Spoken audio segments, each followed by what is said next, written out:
Tinguha karon sa Mandaue City Hall nga mopalit og dugang mga body camera aron magamit sa ilang mga personnel samtang nag-duty. Nakita nilang gamit kaayo kini aron ma-monitor ang ilang trabaho. Ang report ni Nico Sereno. 50 ka mga units sa body cams ang unang napalit sa Mandaue City Hall.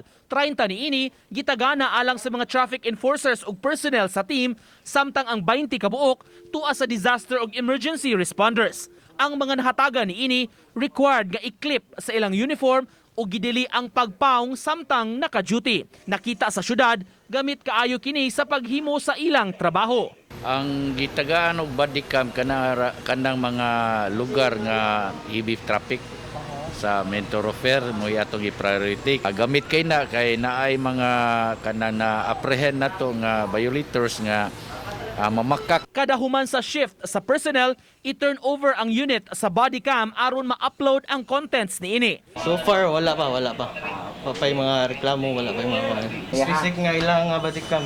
Na yung mga family name ganila.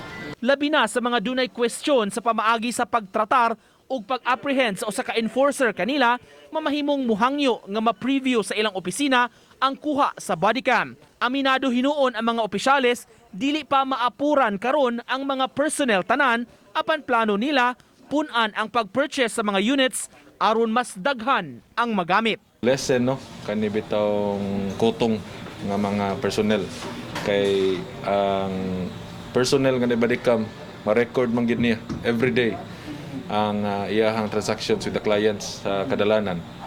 So makita gyud ang ang gibuhat o madungog ang gisulti kay audio ug video man. Uban ni Godfrey Relien, Nico Sereno, Balitang Bisdak.